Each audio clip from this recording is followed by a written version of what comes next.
Rock Hill and the world. Good morning, good afternoon, or good evening, depending on what time you're watching this. I'm Chris Corrado, your host of Rock Hill Video. As I like to say before every show starts, all of our guests are welcome to come on here. It doesn't matter what their political beliefs are. Everyone gets a fair shot. This is a forum for anyone, regardless of affiliation, to come on and talk about the issues and just say how they feel about what's going on. Most of the time we do have elected officials or those running to be elected. If I said that right, I might have messed that up, but anyway. And then sometimes we've had athletes on and different people in entertainment. So today we do have somebody who is running for office. And like I always say, as a code of ethics, when I did go to Winthrop University, which is in Rock Hill, South Carolina, I did study to be a journalist, and when we're doing the news, we want to make sure everyone feels comfortable to come on here. Nobody's going to get bashed, nobody's going to get praised, and if our guest today were to come on to debate somebody, she would be treated with the same respect as the other person. Nobody gets talked over or gets extra time because I may agree with them and feel they should get more time, or if I don't agree with them, I should yell at them and not let them talk, which we see on a lot of, unfortunately, a lot of news outlets. So today is Tuesday. It's January 19th, 2021. Over here on Eastern Standard Time, it's 3:06 p.m.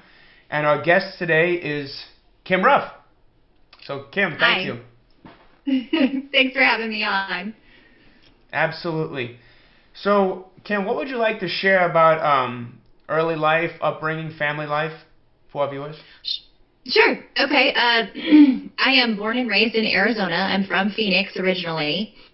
My parents are still married. My family is, my father's a small business owner. It was started by my grandfather in the 1960s, and my father currently runs a steel fabrication plant in South Phoenix. So I worked for him for about 11 years after graduating from ASU with my dual baccalaureates in political science and communication, and that put me in constant contact with the copper mines here in Arizona. And then I pivoted to work as an operations director for a steel and plastic fabricator for about 2.5 years.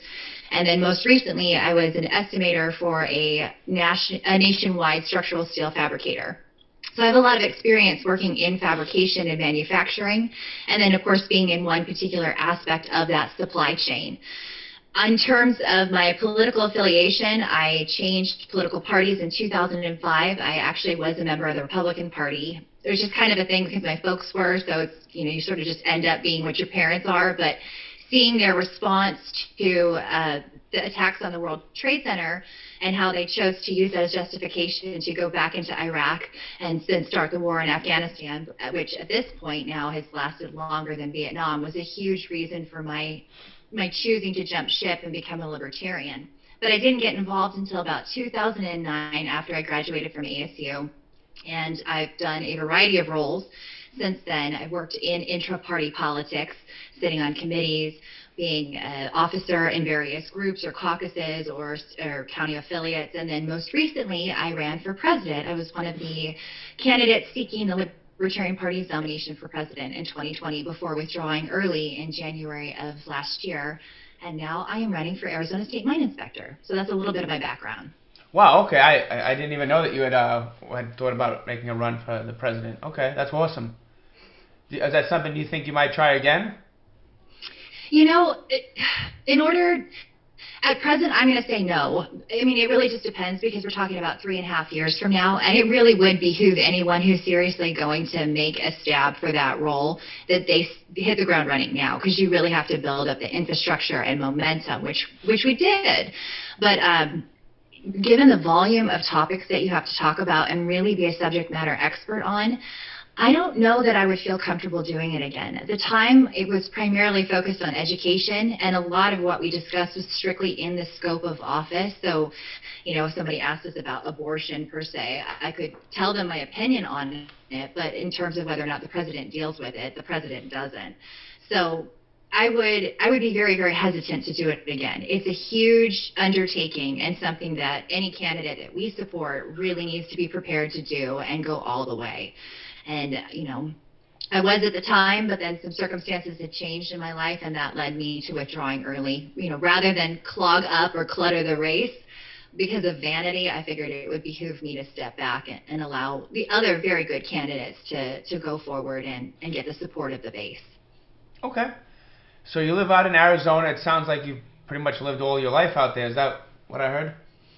Just about, yeah, with the exception of about 6 months where I was in Little Rock, Arkansas, and then about a year when I lived in Lockport, New York. I've lived in Arizona the entirety of my life. And contextually, that happened because my first husband was in the Air Force, and so it was for the sake of training and then change of station. Okay. What else can you tell us about Arizona as far as, what it's known for? Okay, well, I'll give you my normal welcome to Arizona. You should come visit.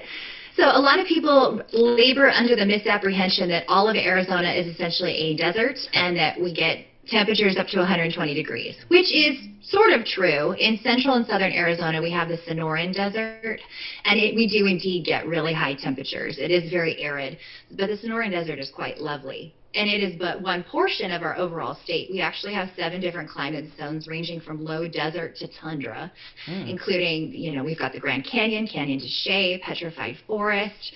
We also have things like ruins from all the various different tribes that have lived here. I mean, quite a few Native American tribes lived in Arizona and still do. They are on tribal land. We've got a rich history in mining, so there's a lot of abandoned ghost towns that people came in the 1800s and they set up shop and built a boom town, and then it went bust.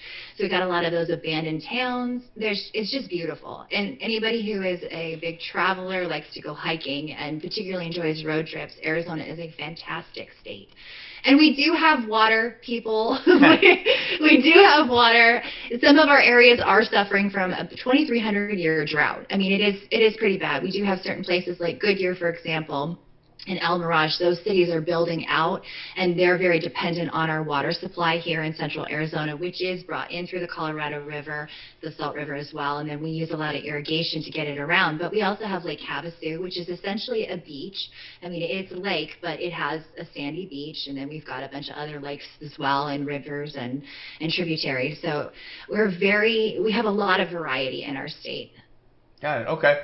Yeah, that was a misconception about, where I grew up in New York, that the whole state was Manhattan. So it's right. And having lived in Western New York, it is not. Like a very small portion is downstate, but the balance of it is incredibly rural. Yeah. Like upstate is very rural, very bucolic, spread out, and a completely different animal when dealing with constituent. There's a different mentality in Western and upstate New York than there is in downstate. So yeah, you're right. Like not all of New York is Manhattan. So, what else can you share with us about as far as the work you do in your career? Anything else you wanted to talk about? Well, a lot of what I did in my previous job when I was the operations director was I was responsible for overseeing all the various different departments. The company that I worked for we catered to the semiconductor and high purity industries. So we would deal with those companies, and then we would fabricate, which were essentially plumbing skids that were supposed to be used on site. Like a major project that we worked on was Intel was trying to get ahead of the EPA, and in order to do that, they had proposed this much more sophisticated filtration system. And so the company that I worked for had gotten awarded the contract from the main contractor. We were a subcontractor, and then we built a lot of those skids. It was their design, their proposal, but we were the ones who fabricated and put it together and then had it delivered and installed on site.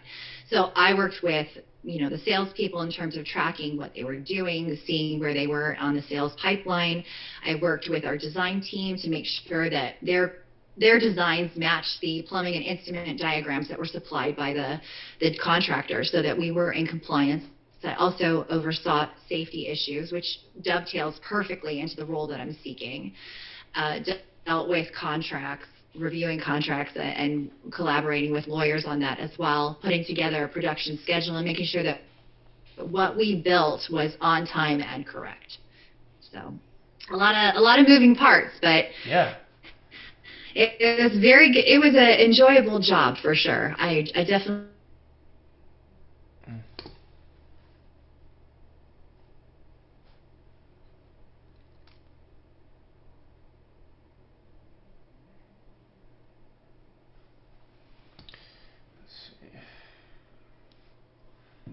Can you still hear me okay?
Hey, can you hear me okay?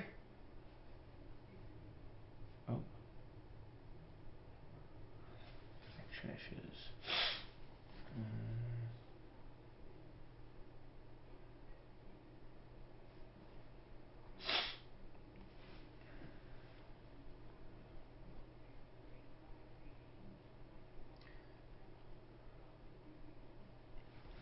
Okay. Hey, can you hear me okay now?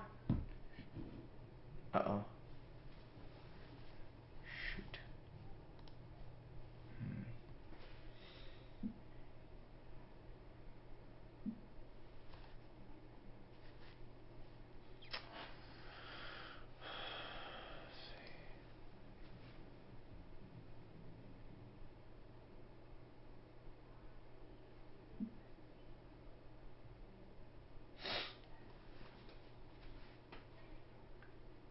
I think, oh, froze again.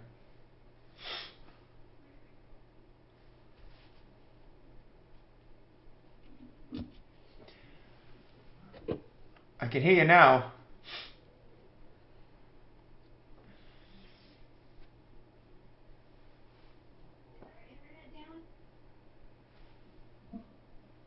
Okay. Oh. I think I lost you for a little bit, Kim. Can you hear me? Yeah, we lost you for a little bit. Okay, was it you or me? I went to check my internet and it shows it's still connected, so I'm not sure what exactly happened. You just froze, and we could edit all that out. I'll let Tad know. So basically, Do you want to pick it up from that last question, or do you want to just move on to the next one? I think we were talking about what you were doing for a living, and like I think the last thing I heard was we were about to get into about how it's not all desert out that way, and just like all of New York is in Manhattan, obviously. And if you just want to pick it up, what else you could share with us about the Arizona area? Oh, okay. Well, in terms of the role that I'm seeking, the Arizona State Mine Inspector oversees the almost 500 active mines that we currently have here. And we have a long tradition of working in mining. So it is a huge part of our economy. It's actually one of the 5 C's of the Arizona economy, alongside cotton, cattle, citrus, and climate. So it stands for copper, and it's been a huge part of our lives. And in fact, the reason why I even had to interface with the mines is because a lot of what we fabricated for my family's business went directly to the copper mines to help them in the process of production. So I'm sorry, I'm a little, okay. a little flustered. So you said 500 mines? 500 mines? 500 wow. active mines, but we have a lot more that are classified as inactive, and then we wow. also have quite a few that are quote-unquote abandoned or closed. But a lot of mines are hesitant to even classify themselves as anything other than active or inactive, because if you are indeed closed, that's when you go into what's called remediation, or reclamation, and that's where you effectively try to basically reintegrate the tailings and the production back into the environment so that you don't leave a footprint and that you don't negatively impact the environment. Okay. So that's when you were talking about the EPA. Okay, got it. All right. Wow, so you'd be in charge of 500 active mines, inspecting them. To some extent, yes. Wow. So the office of the Arizona State Mine Inspector actually has quite a few people working in it. It's not huge. Like, I think their operating budget is about $2 million annually. But you have 2 active people who are responsible for inspecting mines. And according to MSHA, you have to have them do surface mines 2 times a year, do an inspection, and underground mines you have to do 4 times a year. So that's 2 people who are splitting the difference twice or 4 times a year on almost 500 active mine sites. And that includes things like sand and gravel outfits, in addition to, surface copper mines. On top of that, we also have one person who works in reclamation, and her job is specifically to look at the proposals by any new plans and then make sure that there's compliance or adherence if they choose to go from active to inactive and eventually closed. Wow. We also have 4 people that work in the part of instruction and education. So we've got certified MSHA trainers who are responsible for imparting this knowledge to any contractors miners who are going to go on site. You need to have your specific training, get your MSHA certification, which looks like this, and then take it onto site, do site-specific training before you set foot on it. And then the other aspect of it is that one person, I believe, who is responsible for finding the 150 plus abandoned mine shafts littered across public property and effectively dealing with them. So those are all the aspects of it. But the Arizona State Mine Inspector, the elected position itself, is essentially a functional liaison between the mining industry, the community, legislators, and then, of course, the office itself. So most of what our sitting office holder, which is Joe Hart, does is he spends a lot of his time on the legislative floor, giving his expert feedback on things that are being proposed and how they pertain to the mining industry and whether or not it's superfluous or redundant or necessary. So there is definitely a major political component to it, even though a lot of it really plays into my professional background as well. Okay, so obviously a lot of safety issues, I'm sure, when you're working in a mine that you got to know about and make sure that they are adhering to the laws, I guess. Right. The way that it's structured right now is that, and so Arizona is the only state in the union that has a state mine inspector, even though we are not obviously the only state in the union that does mining. Most of it is being done by the federal agency, which is MSHA, and that stands for Mine Safety and Hazard Association. They're nested under the Department of Labor. And so what they do is that, again, those 2 times a year for surface mines, 4 times a year for underground mines, they have inspectors that go on site. But what MSHA does, and this is something that I really want to counterbalance, is that they lead by enforcement and citation first. They'll go onto site, they'll check things that seem as innocuous as like not setting your parking brake or chalking your tires. That's a write-up, and that becomes something where you're a habitual offender. And so if they come back on a site later and you have made that same mistake, even if it's just one person out of a fleet of 300 vehicles, that's a citation, and it's exponentially more. So they lead by enforcement, whereas the Arizona State Mine Inspector's Office really tries to build a collaborative relationship with the community and, basically try to nip it in the bud before it becomes problematic. Citation is something that we do very last. First is education, training, and collaboration. So my position on it and why I think it's necessary to have it at the state level is because as of yet, I cannot see a rational constitutional basis for federal oversight in this industry, not even in terms of the Interstate Commerce Clause, which is often used as a justification for federal oversight. Okay. It was actually a 1936 Supreme Court case, which was Carter versus Carter Coal Company, and they addressed that issue. In a 5-4 decision, the Supreme Court decided that no, the federal government doesn't have any role in oversight in mining because it doesn't pertain to interstate commerce, not the mining process itself. So despite that, we still had the Bureau of Mines, and then that rolled into MESA, which was another organization, and then in 1977 they passed the Mine Safety and Health Act under Jimmy Carter, and that established MSHA. And so MSHA is the major oversight that basically goes in and tells these state-based organizations whether or not they have a right to do what they're doing, and leads by enforcement. So I see us as being a functional bulwark between our industry here in Arizona and the federal government. And I don't see the necessity or efficacy, I don't see the necessity or efficacy of having the federal government do what we are already doing in accordance with the 10th Amendment here in Arizona. Got it. Okay. So would you have to travel all around the state, or Yeah, I mean, certainly for the campaign itself, I'm going to have to make a concerted effort to build out those relationships and lean on some of my contacts at the mines. So there will be definitely a lot of travel anyway. And even though technically when I take office, I'll spend most of my time at the Capitol in the legislature, I will still make an effort to build those relationships with stakeholders because it's important that they know who's representing them and they're able to communicate with them directly. Wow, okay. What else would you like to share about the Libertarian Party and why you decided to go with that party? What specifics, if any? Well, there's been, it's interesting that we are at the very point in time that we are, and a lot of people are suddenly waking up to the reality that we have divested our federal government completely from the Constitution.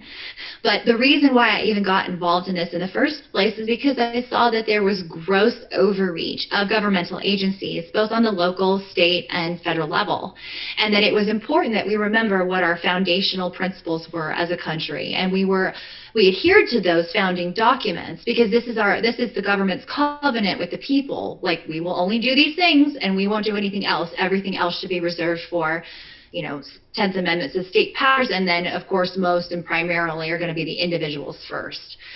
But we don't look at things that way anymore. Now we look at government as being this cure-all for whatever ails us, whether or not it's the responsible role of government in the first place. And we ignore the fact that government, lacking any sort of competition, is not something that you can opt out of. You can elect a different representative, yes, but it's still the same core people, same core groups and interests that continue to re-up and get rehired and get appointed over and over and over again. And they're making decisions about how the rest of our lives should be managed across all boards. You're talking about who you can have a relationship with and get married to, all the way to, how you can run your business. And so my feeling on it is, and the reason why I got active is because as much as I would like to opt out, as much as I would love to live in the great northern portion of Arizona by myself and have a little ranch and farm, I don't have that luxury, because we don't have the ability to opt out. And as we've seen historically, anytime you do have a group of people who try to go off the grid or opt out of the government doesn't take too kindly to it, and then they burn them all down. So, let's be honest. So that's kind of where I am at now. I think it's the reason why I did the Libertarian Party is because they do emphasize that regardless of the existence of governments, you have a natural right to life, liberty, and justly acquired property. That is sacrosanct. That is non-negotiable. And if you are going to have a government, the single and sole role of it is to protect and preserve those natural rights. That's it. Anything above and beyond that is scope creep, and scope creep, for anyone who's ever worked in manufacturing, is absolutely problematic. So that's kind of where I got involved, and then running as a candidate was just sort of an evolution of things. Initially, I used to be really timid about being in front of the camera, but you believe what you believe, and when you're passionate about it, it translates when you communicate it. And it's important for all of us to seek out roles that marry our experience and work toward our strengths, and run for office and use that as an opportunity to speak to people about these ideas. And this actually, as seemingly unrelated as the state mine inspector position is, one of the core things that I want to impress upon people, and what will be told to you by anyone who teaches safety training, is that you as an individual own your safety. Yes, it's important that your mine owners and operators institute a workplace of safety. And it's important that you have these tools and skills and resources before you, but ultimately you make the decision whether or not you're going to take the extra time to wear the appropriate equipment before entering into a mine site. You make the decision whether or not you're going to take a shortcut. And if I can reteach people to take ownership of their own well-being, that is absolutely the core of libertarianism. Self-ownership is the guiding principle. You own yourself, and you have a responsibility to do right yourself. Federal government's not going to save you. Your state government isn't going to save you. Ultimately, it comes down to you and the choices you make. Got it. Thank you, Kim. As far as accomplishments that you've already succeeded at, what would you like to share about that? It doesn't even have to be political. It could be anything you'd like to share. Oh, goodness. Let's see. What are braggable things? Well, I suppose probably the obvious answer for a parent is having my children. My children are my absolute world, and one of the prime movers for me to even be as active in politics as I am. Because ultimately they're going to have to inherit this world, and God forbid it's more of a mess than when I came into it. So there is that. I am a very accomplished writer. I've been published in periodicals, one of which for about 10 years I wrote a recurring column in, was called Eye on Arizona. It's a GLBT magazine. So I would review movies that were specific to the community, and I wrote movie reviews. So I did that for a while, and that was a really good experience. I wrote a paper in 2009 that looked at the narrative paradigm which is a communication theory, and I compared it to the 9/11 truth movement. And that was something that I presented at a conference of undergraduate students that were majoring in communication, and it was also published in a periodical. So I've done stuff like that. Mostly I just ghostwrite for other people. Like, there are people who are familiar with my style of communication can spot it when other people read my stuff. But yeah, that's mostly it. It's just writing. So. Okay. What other future plans do you have to accomplish? And that could be political or not, whatever you want to share. Well, I think the next thing that I really want to do is I would really like to get my EMR certification. I think it's incredibly important to have those skills and abilities. There's a small amount of CPR and first aid training that you do in order to get your MSHA certification, but I would really like to know a heck of a lot more so that if there is a disaster or a tragedy, I could be on the front lines and respond to it adequately and appropriately. So that's actually the next big thing for me, is I want to get my EMR certification. EMR, okay. And, I'm sure come 2022 you're going to have to be debating and going up against other candidates. And, if someone were to flat out ask you, hey, why should you be elected, Kim, what would you tell them? Why me over anybody else, or, okay. Yeah, over them or just in general. Well, I think probably the best reason to elect me over anyone else is that I am completely untethered, which is to say that I have nobody pulling my strings. The guiding principles that I have are with me always, regardless of party affiliation or any relationships that I have. So I don't think that anyone needs to ever worry about me being in someone else's pocket or working on behalf of someone else's interests. When I analyze situations, I'd make a concerted effort to research it and understand all aspects of it, and I will communicate with people in the community about it, because who better to advise me on it than the people who are directly impacted by it? So I come from it from a very rational perspective, and I see the office as one of being public service, which is what it is, but we don't usually look at elected officials like that anymore.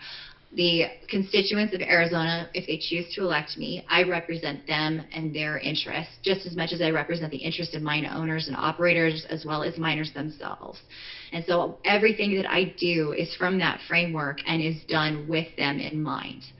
So that's one aspect. The other aspect is that coming from the background that I do and being a native Arizonan who's deeply passionate about our history and who we are as people, I am motivated in order to do a good job and do it right, because I want Arizona to be successful. I want us to be a great state, and I think we have the capacity to be so. Okay. Anything else you wanted to share as far as biggest challenges coming your way? Well, based on my experience having worked in this industry for as long as I have, there is always going to be a bit of a challenge. And I am not the first person to cry sexism at all. But as a woman, you do have to work quite a bit harder to illustrate your knowledge, basically prove out that you have the knowledge, skills, and abilities to do what you're doing. So I think that's actually why I work so hard to do so much research and analysis before I make statements, is that I want to make sure that my stuff is correct, that I'm putting out the right information, that I'm educating people appropriately, and I know what I'm talking about. So there is that aspect. There is going to be some doubt from people about my capabilities or my knowledge, and I understand and respect that, and again, I will collaborate with the community to make sure I fill those deficits. But the other thing, of course, that I'm going to deal with is because of the fact that we're dealing with this widespread mentality about government being the cure-all. When I had talked about in other threads, basically challenging the legitimacy of MSHA as far as overseeing Arizona mining operations go, I had people tell me, well, if it wasn't for MSHA, I or someone else in the industry would be dead, which to me begs the question, if you didn't have the federal government in your business, you would be more likely to take extraordinary risks of safety. Like, if you didn't have the federal government telling you maybe you shouldn't go and touch an energized piece of equipment with something that's a conductive, you would have just done it willy-nilly. I find that hard to believe. So we've had enough evolution in technology and the industry that we have automated a lot of things that previously were done by people. So that eliminates the possibility of those disasters happening. We've also had a major cultural shift towards safety over the last 100 years. So again, that's also had a major impact. The federal government, they can put out guidelines and they can enforce them, but that doesn't necessarily mean that they're right. And in fact, we have seen cases where MSHA has been absolutely wrong and was incapable of preventing a disaster. So I will have to deal with some of those, that pushback, that if the government wasn't in my business, I wouldn't be doing as well as I am. But I think there's plenty of fact-based examples that disprove that belief. And certainly I do not want people to die. I think that's a horrible tragedy, and I don't think that any mine owners want people to die either, which is precisely why they have these policies independent of MSHA. Got it. Okay. Just a question I wanted to throw in there about when it comes to the EPA. You hear things like, libertarians want limited government, so they would want to abolish the EPA. What do you think about that?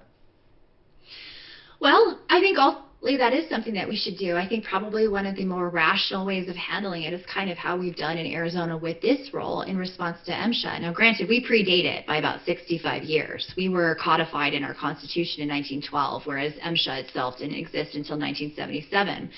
But we have somebody at a state level that handles those things. And so in order for us to dial back the influence of the federal government and really kind of get them retethered to their constitutional mode is to create that role at a local or state level, or partner with independent non-governmental organizations that are already doing these things.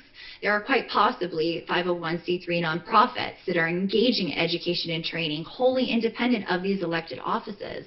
And there are people that are watchdogs on this. I mean, there are apps you get now for your phone with respect to environmental issues. And you can look at the ratings of various companies, see, this company is responsible for poisoning the waterway over here. Do you really want to patronize them?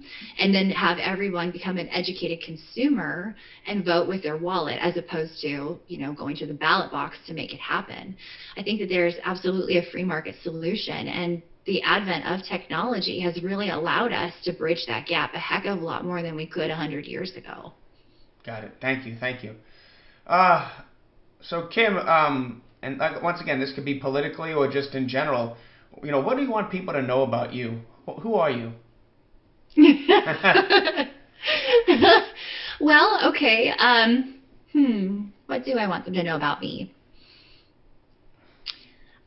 I think probably the thing I would want them to know about me the most, or the impression that I want them to get about me, is that I hope that they understand that while I have this experience and while I do consider myself qualified and suited for this role, I am also a human being who has lived an experience just like anyone else has. And I'm very ordinary and average, which is a good thing, I think, when you're looking for somebody to represent you. And I hope that they can see a little bit of themselves in my experience and maybe feel emboldened to take a step forward and run for office themselves. If you see a need and you have that voice, then don't be afraid to use it. You don't have to be extraordinary. You don't have to have, been that person who at 12 knew exactly what you wanted to do and then set out and systematically achieved it, got your JD and worked in the legislature. You can be a person who came from the community. You have just as much right to run for office and to seek the support of your constituents as anyone else. So it'll be pretty interesting to see what sort of things people want to dig up on me and use as fodder for the grist mill, like grist for the rumor mill. But what can I tell you? I'm a human being just like everybody else. So I will do my level best to do right by people, and I have my own code of conduct and ethics, and that's my guiding principle. I will do everything I can to do the right thing, but I am a human being. Yeah, and I think that's what people are looking for, somebody relatable. Many years ago, I went to a cultural event in college. I remember one of the guys, we had a panel of people from, different career paths, and one guy's like, I like to hire a C student. He's like, because it means, you studied, but you also got some experience out there in the world. So, you know. Yeah, there's a great quote that I shared the other day from Warren Buffett, and it says when you're hiring somebody, you want to look for three qualities, which are integrity, intelligence, and energy. And he said, but without the first one, the last two will kill you. Like, you need somebody who has integrity. And I think that's really what we need to demand from our politicians. It's gotten progressively uglier as we've moved through the years. Now, granted, I know there's a lot of people who are a little short-sighted or myopic about what's going on currently. I will remind you, in 2016, people also protested that inauguration, and that there was, looting and property damage as well. And there's always been conflict and strife. This is part of us moving the needle forward and then realizing that we did too much and trying to course correct. This is how things go in our country. But we need to demand better of our representatives in terms of integrity. How many of us feel like the people that are in office are telling us the truth? They're being honest with us, and they're not gaming for some political gain. I'm not. I'm here just to tell you what I know as best I know and tell you the truth. And I might be wrong, and I will absolutely own that when I'm wrong. But, integrity is essential, and that's something that we should expect from others. Got it. Okay. Final question is, what else would you like to share? Is there anything we didn't talk about today that you wanted to let our viewers know? There is actually something that's a little bit stuck in my craw, so I want to share this with you. So I just joined a group on Facebook that was Explorers of Abandoned Mines. And I did it because they're based here in Arizona, and I wanted an opportunity to see where they're going and what they're doing. Not because I'm going to get in their business at all, but I am so tempted to write a message on there and basically say, I'm not telling you how to live your life, but if you go into an abandoned mine, folks, can I give you some advice? Don't go without a spotter. Make sure somebody knows where you are. Beware of falling timbers or cave-ins. Wild animals frequently hang in abandoned mines, and we do have some pretty nasty ones here, including rattlesnakes, the worst of which is the Mojave green. So make sure that you identify the rattlesnake that bit you in case you have to go to the hospital, because there's only one type of antivenom for that. And there is a high probability of trapped gases when you are in an enclosed mine shaft. So it would behoove you to have a methanometer in order to test for those gases, because in some cases, if you're exposed to it, you have no time to survive. There's quite a few people who've gone into abandoned mines here in Arizona where they've come into a pocket of trapped gas, and it's an automatic killer. So as cool as it is to find a hole or a shaft in the middle of the desert or what have you, make sure that you engage in incredible safety, because you are putting your life at risk. Okay, yeah, I wouldn't even have thought about any of that you just told me about, what the dangers of going in a mine. They are cool though. Yeah.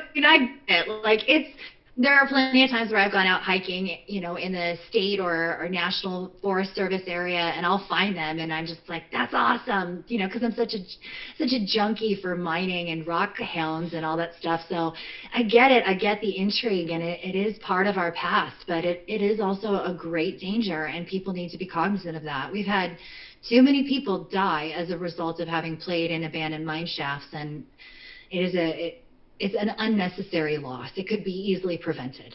So a lot of these could be more than 100 years old then, right? Oh, yeah, most definitely. That was the first, that's actually like a major section of Arizona history, was while we were between being just sort of a parcel of land and then a territory before we became a state. A lot of people came from different parts of the country and would mine the heck out of Arizona. So we are built on mining. Mining and, of course, cowboys and rustlers and ranchers. We had a lot of that as well. For anybody who saw Tombstone, highly fictionalized, but still great. Okay. That is pretty representative of what our experience was. Okay. Well, Kim, that's all I had, unless there's anything else you wanted to share. No, thank you so much for having me on. If you're curious to learn more about me or follow my run or would like to sign my petition, assuming you're a registered Libertarian or independent voter here in Arizona, you can find out more at yourmineinspector.com, yournextmineinspector.com. So thank you so much for having me on. Absolutely, Kim. We're happy to have you on, and hopefully in the future we can have you back on, and we're always looking for new people to come on and just have an opportunity to share what's going on. Yeah. Well, thank you for teaching me that maybe I need to come up with a good two sentence explanation of who I am. I'm like, oh shoot. I'm so used to talking about my background in terms of education and work experience. I'm like, how do I put myself in a 2-second pitch? So. Gotcha. Well, that wraps us up for today. Thank you for watching, and please continue to watch rockhillvideo.com. I'm Chris Corrado. Thank you, Kim. And now word from our sponsors.